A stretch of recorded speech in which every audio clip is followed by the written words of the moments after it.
الله الرحمن الرحيم نحمده ونصلي على رسوله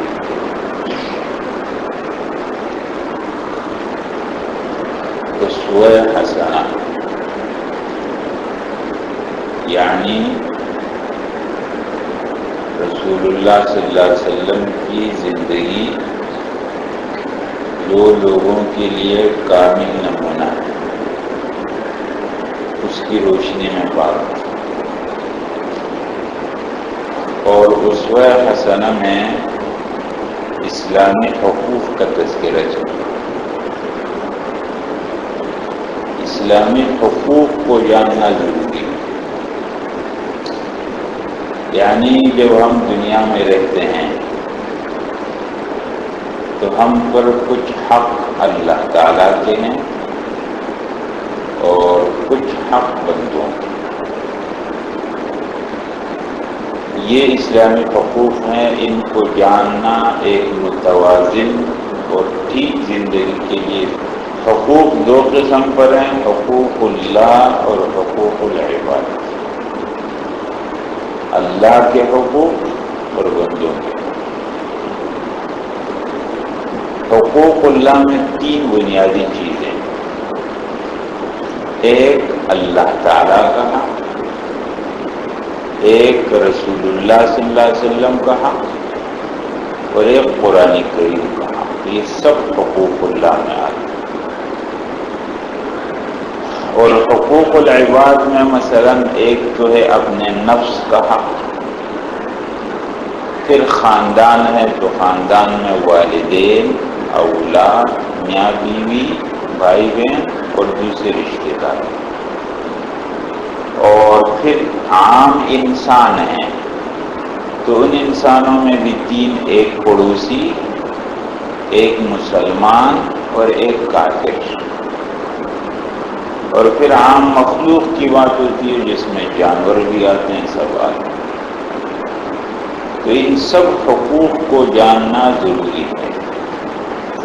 خاندان کے بارے میں بات چل رہی، والدین کے حقوق پر بات ہو گئی آپ کے سامنے کہ والدین کے 10 حق ہیں، 5 ان کی زندگی میں اور 5 ان کی وفات کے بعد۔ آج بات ہوگی انشاءاللہ اولاد کے بارے میں، یعنی والدین پر اولاد کے کیا حق ہیں۔ اولاد 3 مرحلوں میں ہوگی، ایک اولاد کی پیدائش ہو جائے، ایک وہ بچپن میں، ایک وہ جوانی کو پہنچے۔ ان 3 حوالوں سے والدین کو اپنی ذمہ داریاں سمجھنی چاہیے۔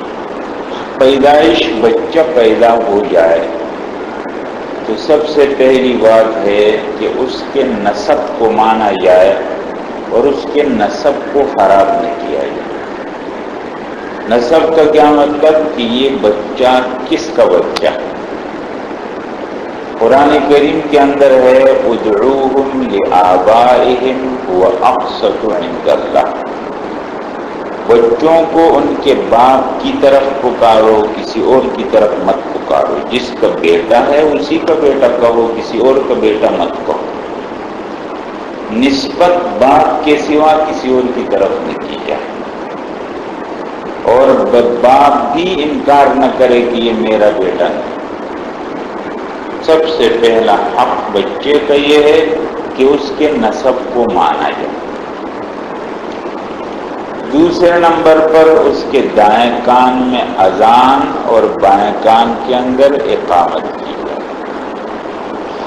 ایک عجیب بات ہے اگر اس پر تھوڑا سا غور کیا جائے کہ اسلام کے اندر بچے کی پیدائش پر اذان اور اقامت ہو جائے اور اس کی وفات پر جنازہ ہو جائے، نماز۔ یہ اشارہ ہو گیا ہے کہ بہت مختصر زندگی، اذان ہو چکی ہے، اقامت ہو چکی ہے، بس اب نماز کی دیر۔ اور دوسری بات یہ ہے کہ اذان اور اقامت کے بعد مسلمان لوگ نماز کی تیاری کرتے ہیں، تو اس مسلمان کو تیاری کرنی چاہیے۔ اور تیسری بات یہ ہے کہ اذان و اقامت کے بعد جب مسلمان نماز کی تیاری میں ہوتا ہے تو وہ کس طرح ایک پاک زندگی گزارتا ہے. تو اس مسلمان کو اپنی پوری زندگی اس طرح پاک گزارنی چاہیے.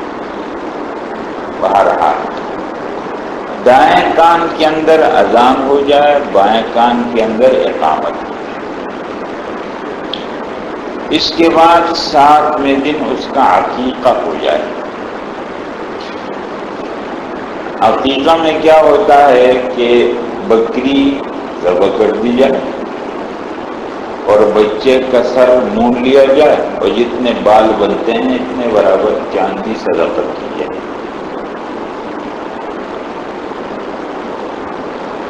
اور اس کا بہترین نام رکھا جائے. حدیث شریف میں ہے کہ بہترین نام عبداللہ اور عبد الرحمن. ویسے صحابہ کرام کے نام تو اپنے بچوں کے بہترین نام رکھے جائیں، انبیاء کے نام پر، صحابہ کے نام پر، نیک لوگوں کے نام پر. اور ایک اور عمل ہوتا ہے تحنیک کا. تحنیک اصل میں عربی میں حنک، یہ اوپر کے تالو کو کہتے ہیں حنک. صحابہ کرام کے اندر یہ طریقہ تھا کہ جب ان کے ہاں بچہ پیدا ہوتا تو وہ رسول اللہ صلی اللہ علیہ وسلم کے پاس آتے، اپنے اپنے بچے کو لے آتے. رسول اللہ صلی اللہ علیہ وسلم اپنی زبان مبارک سے، اپنے دانتوں سے کوئی چیز کھجور کی چبا لیتے اور چبا کر وہ حصہ چبا ہوا نرم اس کے تالو سے لگاتے، بچے کے تالو سے وہ لگاتے تو وہ لعاب نگل لیتا. رسول اللہ صلی اللہ علیہ وسلم کا لعاب مبارک اس کے پیٹ میں چلا جاتا اور آپ علیہ السلام اس کے لیے برکت کی دعا کرتے. مہاجرین کے اندر مدینہ منورہ میں سب سے پہلا بچہ عبداللہ بن زبیر پیدا ہوا. جب عبداللہ بن زبیر کی پیدائش ہوئی ان کو رسول اللہ صلی اللہ علیہ وسلم کے پاس لایا گیا اور آپ علیہ السلام نے ان کی تحنیک کی اور ان کے برکت کی دعا کی. اس لیے آج بھی یہ بات ہے اس طرح بچے ہو جائیں. کوئی نیک صالح آدمی جس پر ماں باپ کو اعتماد ہے، اطمینان ہے، تحریک کرائی جائے تاکہ اس بچے کے اندر اس نیکی کے، صلاح کے، تقویٰ کے آثار پیدا ہوں. اور آخری بات یہ ہے کہ اس کا ختنہ کرا دیا جائے. سنن فطرت میں سے یہ حقوق ہیں بالکل بچپن کے اندر بچے کے ماں باپ پر.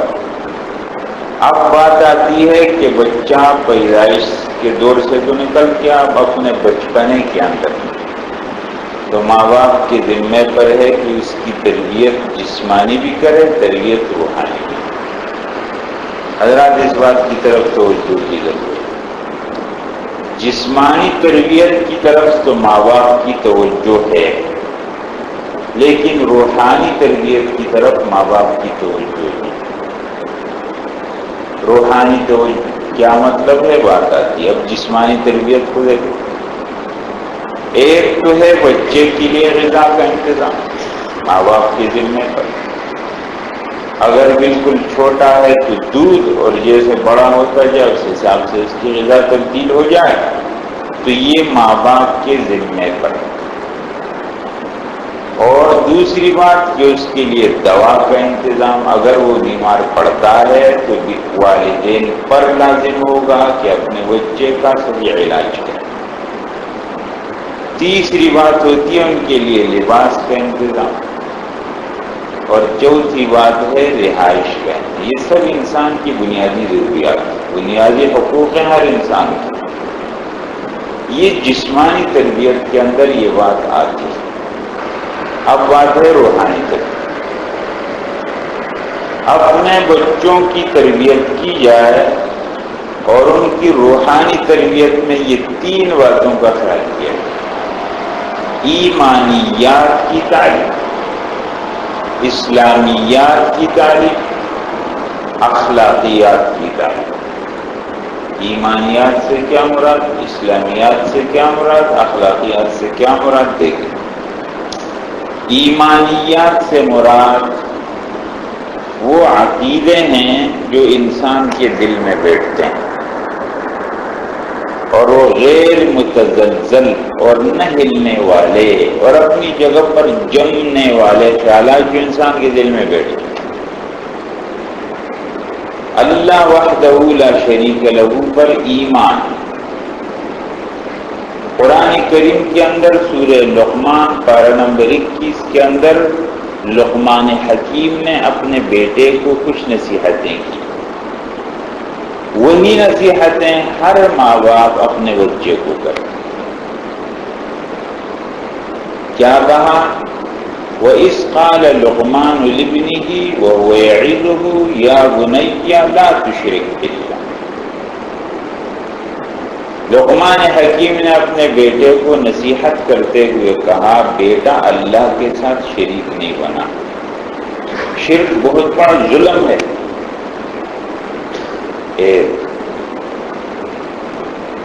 دوسری بات، اپنے بچوں کو ماں باپ کے ساتھ اچھے سلوک کا طریقہ بتایا جائے۔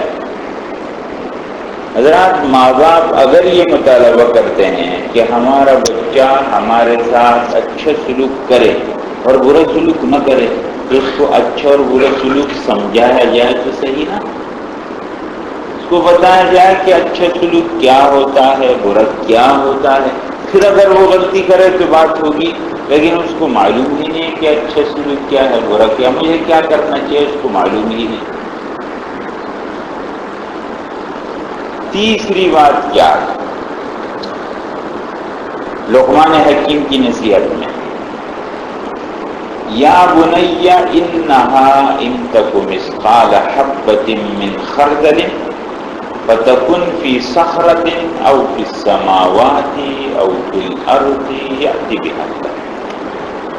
بیٹا، اگر ہوگی کوئی نیکی یا برائی آسمانوں میں یا زمین میں کسی چٹان میں ذرے کے برابر، اللہ اس کو دیا۔ معنی یہ ہے کہ بچے کے دماغ میں خوف خدا اور اللہ کی نگرانی کا عقیدہ بٹھائے۔ جس انسان کے دل میں یہ بیٹھ جائے کہ مجھے تو اللہ دیکھ رہے ہیں اور میرے دل کی حرکتوں سے واقف ہے، کیا ارادے جا رہے ہیں اور آ رہے ہیں، وہ نہایت مخلص، نہایت کھرا اور نہایت سچا انسان بنے۔ ورنہ اگر خوف خدا نہیں ہوگا تو خود غرض انسان ہوگا، ظاہر میں چاپلوس ہوگا، پیچھے کچھ اور ہوگا، اپنے مقصد کو دیکھے گا، اس کی زندگی میں تضاد ہوگا، سب باتیں یہاں سے۔ خوف خدا کا عقیدہ نہایت ضروری۔ اگر غور کیا جائے جس انسان کی زندگی سے، حضرات یہ سمجھنے کی بات ہے، جس انسان کی زندگی سے خوف خدا نکل گیا، زمین پر اس سے زیادہ خطرناک درندہ کوئی نہیں۔ آپ کو معلوم ہے یہ بات کہ انسانوں نے انسانوں کو جتنا نقصان پہنچایا، جانوروں نے اتنا نقصان نہیں پہنچایا۔ آپ درندے کی جو صفت ہے وہ اس انسان کے لیے ثابت کر سکتے ہیں جو خوف خدا سے پیدا۔ اس لیے بچے کا کچا ذہن اور کچی تختی اگر اس پر خوف خدا کا نقش بیٹھ گیا تو بہترین انسان بن جائے گا۔ اس لیے اپنے بچے کو سمجھا دیا گیا خوف خدا یہ غلط ہو گیا، اللہ نے دیکھ لیا، تو نہ اپنے ماں باپ سے جھوٹ بولے گا، نہ اپنی خیانت کرے گا، نہ اس کو دھوکے کی طرف ذہن جائے گا، کچھ بھی نہیں ہوگا۔ لقمان حکیم نے آگے باتیں کی، بیٹا نماز قائم کرو، نماز کا، نماز کی تعلیم اپنے بچوں کو دی جائے۔ رسول اللہ صلی اللہ علیہ وسلم فرماتے ہیں جب تمہارے بچے 7 سال کے ہو جائیں تو ان کو نماز کا حکم کرو، چلو نماز پڑھو، اور جب باپ مسجد کی طرف آنے لگے نماز کے لیے تو اپنے بچے کو ساتھ لیا، صف میں کھڑا کرو، اور جب ماں گھر کے اندر مصلی پر نماز کے لیے کھڑی ہو جائے تو بچی کو ساتھ کھڑا کرو، ابھی سے اس کا دماغ نماز کی طرف چلا جائے۔ اور فرمایا رسول اللہ صلی اللہ علیہ وسلم نے تمہارے بچے 10 سال کے ہو جائیں نماز نہ پڑھنے پر ان کو مارو، تنبیہ کرو، کیوں نہیں نماز پڑھی؟ گھر میں جاؤ تو پوچھو نماز پڑھی نہیں پڑھی، نماز پڑھنے پر خوش ہو جاؤ، نماز نہ پڑھنے پر ناراض ہو جاؤ، تاکہ بچوں کے دماغ میں بیٹھ جائے کہ اچھا نماز پڑھنا اچھی بات ہے، نماز چھوڑنا غلط بات ہے، اس میں کوتاہی کی گنجائش نہیں کہ کوئی حرج نہیں ہے، پڑھی تو پڑھ لی، نہیں پڑھی تو نہیں پڑھی۔ حضرات ابھی سے اگر غلط ہو گیا کام تو بڑا مشکل ہو جائے گا۔ بچپن کے اندر ٹھیک انداز پر تربیت کریں۔ اور لقمان حکیم کیا کہتے ہیں؟ بیٹا اچھائی کا حکم کرو، برائی سے منع کرو، تم جہاں رہو وہاں اچھائی پھیلاؤ اور برائی روکو، اور اگر اس راستے میں آپ کو کچھ تکلیف پہنچ جائے، تکلیف کئی قسم کی، تکلیف یہ بھی ہے کہ آپ نے کسی کو اچھائی کی بات کی، سامنے سے اس نے الٹا جواب دے دیا، آپ کہتے جا رہے ہیں کوئی نتیجہ ہی نہیں نکل رہا، یہ سب تکلیف والی باتیں ہیں۔ فرما اس پر صبر کرو، یہ ہمت کے کام۔ آگے کہتا ہے وَلَا تُسَعِّرْ خَدَّكَ لِلنَّاسِ وَلَا تَمْشِ فِي الْأَرْضِ مَرَحًا، لوگوں سے بات کرتے ہوئے اکڑ کا انداز اختیار نہیں، غرور کا انداز مت اختیار کرو، منہ کھلا کر کے بات مت کرو، اور کسی سے رخ پھیر کر کے بات مت کرو، ہر انسان کا احترام، اور زمین پر چلتے ہوئے اکڑ مزاج کے اندر اکڑتے ہوئے مت چلو، اللہ کو غرور والا انسان نہیں پسند، اور راستے پر چلتے ہوئے بہت تیز بھی مت چلو کہ دوڑتے دوڑتے جا رہے ہیں، لوگ کہہ رہے ہیں کیا ہو گیا اس آدمی کو، نہیں اتنے سست چلو کہ لوگ دیکھ کر کے اکتا جائیں کہ کتنا سست چل رہا، درمیانی چال چلے، اور بات کرتے ہوئے بھی بہت چیخ کر بات کرنے کی ضرورت نہیں ہے کہ لوگ کہیں کہ میں تو سن رہا ہوں تو اتنے چیخنے کی کیا ضرورت ہے، اور نہ اتنے آہستہ میں کہ بار بار پوچھا جائے کہ آپ نے کیا کہا، آپ نے کیا، درمیانے انداز میں۔ اور جانوروں میں بدترین آواز گدھے کی ہے، یہ کیوں ہے حضرت؟ اگر کسی کو تکلیف پہنچتی ہے تو اس وقت چیخنا تو سمجھ میں آتا ہے، صحیح، گدھے کے اوپر تکلیف جب ہو جائے تو چپ خاموش ہے، اور خامخواہ میں اتنا چیخنا شروع کرتا ہے، اس لیے کہا کہ بہت بری آواز ہے گدھے کی۔ تو اپنے بچوں کو ایمانیات کی تعلیم، اللہ پر ایمان، ہمارا ایک خالق ہے، مالک ہے، یہ جو ہم دیکھ رہے ہیں ہر طرف اس کا سب کا مالک اللہ ہے، اور اس کا نظام چلانے والا اللہ ہے، اس بچے کے دماغ میں بٹھا دیا۔ حضرات یہ بات میں نے سنائی تھی آپ کے سامنے پچھلی مجلس میں، قطب الدین کاکی رحمہ اللہ ایک بہت بڑے بزرگ گزرے اللہ والے، کہتے ہیں کہ وہ بچپن کے اندر تھے تو جب کچھ بڑے ہو گئے، کچھ سمجھنے کے کچھ قابل ہو گئے، بولنے لگے، چلنے لگے، تو ماں باپ نے مشورہ کیا کہ ہم ان کی تربیت کریں کس انداز میں، حضرات ماں باپ کو اس پر سوچنا، مشورہ کرنا، فکر کرنا نہایت ضروری۔ تو ماں نے کہا میں ایک کام کروں گی، میں اپنے اس بچے کے دماغ میں بٹھا دوں گی کہ رازق اللہ، رزق روزی دینے والے اللہ ہیں، مخلوق کے سامنے ہاتھ نہیں پھیلانا، کچھ بھی ہو جائے۔ تو اپنے بچے کو بچپن سے ہی بتا دیا، جب وہ کھانا مانگے تو کہا 2 رکعت نماز پڑھو اور اپنے رازق سے روزی مانگو، وہ آپ کو روزی دے دے۔ بچہ آ گیا، پڑھنے سے فارغ ہو کر گھر آیا تو کہا کہ اماں کھانا، تو کہا کہ 2 رکعت نماز پڑھو، ہم سب کا ایک رازق ہے اللہ، آپ 2 رکعت نماز پڑھو، پھر دعا کرو، آپ کو روزی دے دے گا، رزق دے دے۔ کھانا پہلے سے تیار گھر میں کہیں جگہ پر رکھا ہوا۔ بچے نے 2 رکعت نماز پڑھی اور پھر دعا کی اور پھر کہا اب تلاش کرو کہیں آپ کو مل جائے، دیکھا تو گرم کھانا ملا۔ اب روزانہ بچے کے طریقہ بند، اب اس کو نہیں معلوم کہ کیا ہو رہا ہے۔ ایک دن ایسا ہوا کہ خاندان میں انتقال ہوا، ماں چلی گئی خاندان، کھانا پکانا بھول گئی۔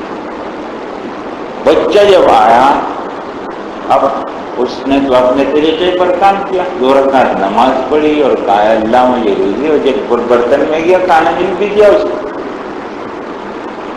اب حضرات ہم جس ماحول میں جیتے ہیں، اس ماحول میں شاید یہ ہمارے لیے کبھی سمجھنا مشکل ہو جائے، لیکن ایسا ہے۔ مادہ پرستی کا بڑا زور ہے نا ہمارے ماحول کے اندر۔ اب ماں کو وہاں یاد آیا کہ آج کیا ہو گیا، کھانا بنایا نہیں ہے، بچہ آیا ہوگا گھر میں، تو آج تو میرا سارا منصوبہ خراب ہو جائے، تو کہے گا کہاں وہ رازق نے تو آج نہیں دیا۔ دوڑتی روتی ہوئی گھر پہنچی، دیکھا بچہ سویا ہوا، بیٹا اٹھ جاؤ، کھانا تو میں نے کھا لیا۔ کب میں آیا تو 2 رکعت نماز پڑھی، پھر میں نے دعا کی، اللہ نے مجھے کھانا دے دیا۔ اس لیے اپنے بچوں کے دماغ میں ایمان باللہ، ایمان بالآخرت، ایمان بالرسول، ایمان بالقرآن، اس چیز کو مضبوط بنانا پڑے۔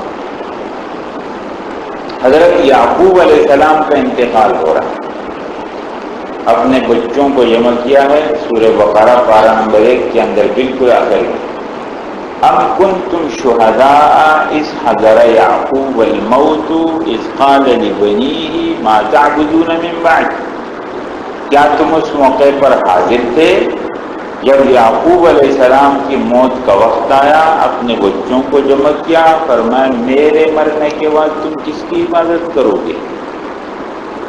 کہتے ہیں ماں باپ کو یہ فکر تو ہے کہ ہمارے مرنے کے بعد بچوں کا کیا ہوگا، لیکن یہ فکر نہیں ہے کہ بچوں کے مرنے کے بعد ان کا کیا ہوگا۔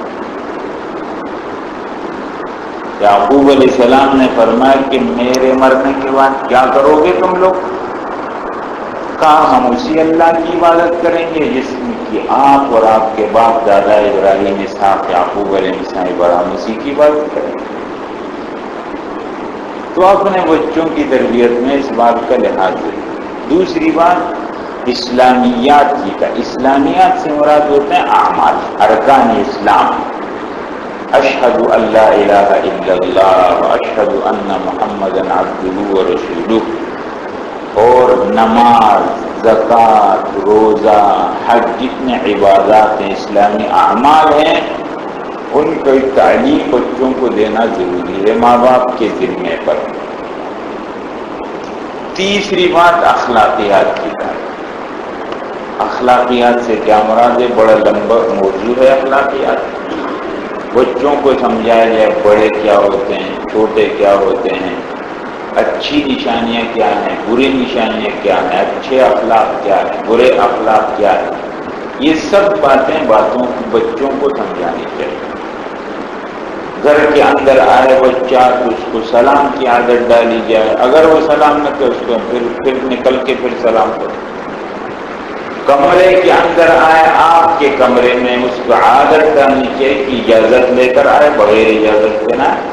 قرآن کریم نے کہا گھروں کے اندر بغیر اجازت کے مت جاؤ، پہلے اجازت لے لو، خصوصاً سونے کا کمرہ ہے، بچے آئیں تو اجازت کی صورتیں ہیں، یا وہ بات زور سے کہیں ہم آ جائیں، یا وہ اپنا انداز اس طرح کریں کہ والدین کو آنے اطلاع ہو جائے، کھان سے یا اپنے چپل زور سے اچانک کمرے کے اندر داخل نہ۔ یہ اخلاقیات کی تعلیم رسول اللہ صلی اللہ علیہ وسلم نے فرمایا 10 سال کے ہو جائیں تو ان کے بستر بھی الگ کرو، ان کے بستر الگ کرو۔ اور اخلاقیات جتنی اچھی اخلاق ہے، اخلاص کیا ہے، عاجزی کیا ہے، سخاوت کیا ہے، شجاعت کیا ہے، اور یہ ساری تعلیمات حضرات زبان کے ساتھ ساتھ اپنے عمل سے بھی دینی، اپنے عمل سے بھی دینی چاہیے۔ ماں باپ نمونہ بن جائیں اپنے بچوں کے، اور جب یہ بچے پہنچ جائیں جوانی کو تو پھر کیا کرنا ہے؟ ان کے لیے مناسب رشتے کا انتظام کرنا۔ مناسب رشتے کے اندر رسول اللہ صلی اللہ علیہ وسلم فرماتے ہیں رشتے کے اندر 4 باتوں کا خیال کرنا چاہیے: مال کا، جمال کا، حسب اور خاندان کا، اور آخر میں دین کا۔ 4 بات: مال، جمال، خوبصورتی، خاندان، دین۔ آخر میں فرمایا دین کا زیادہ خیال۔ اس لیے رشتے میں ایسی بچی اس کے لیے یا ایسا بچہ تلاش کیا جائے جو دینی اعتبار سے اچھا ہو، وہ اللہ رسول کو جانتا ہو، آخرت کو جانتا ہو، اور دینی معاملات سب چیزوں کو جو حقوق ہیں ان کو جانتا ہو۔ یہ ماں باپ کی ذمے پر۔ اور ایک اور اہم بات کیا ہے کہ جوانی کے لحاظ سے حوالے سے اس کی تعلیم و تربیت کی جائے۔ جوانی کا زمانہ حضرات بگڑنے کا خطرناک زمانہ، اس لیے اس حوالے سے بچوں کو اگر رشتے کا انتظام کیا جائے تو ایک اہم بات کیا ہے کہ بچوں کو نکاح اور طلاق کے مسائل سمجھائے جائیں۔ یہ اہم بات ہے۔ ہمارے معاشرے کے اندر بہت لوگ ہیں جو اپنی بیویوں کو طلاق دینے کے باوجود ان کے ساتھ رہے،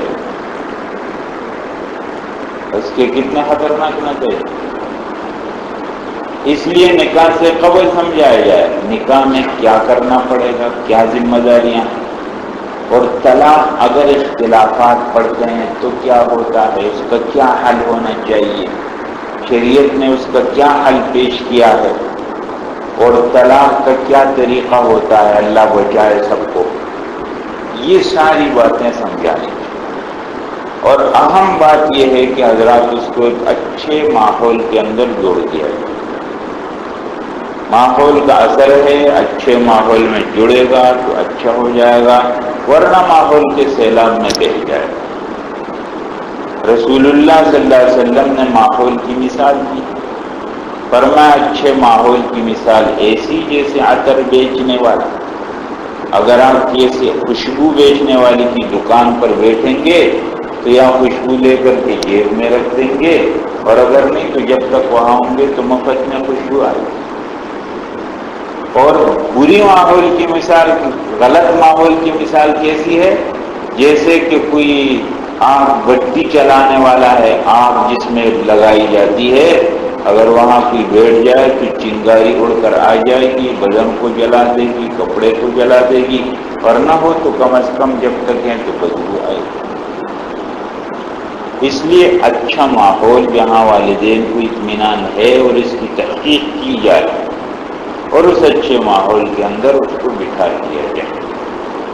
بہرحال بھی یہ والدین کے ذمے پر اولاد کے حقوق بچپن سے لے کر جوانی تک۔ اللہ تعالیٰ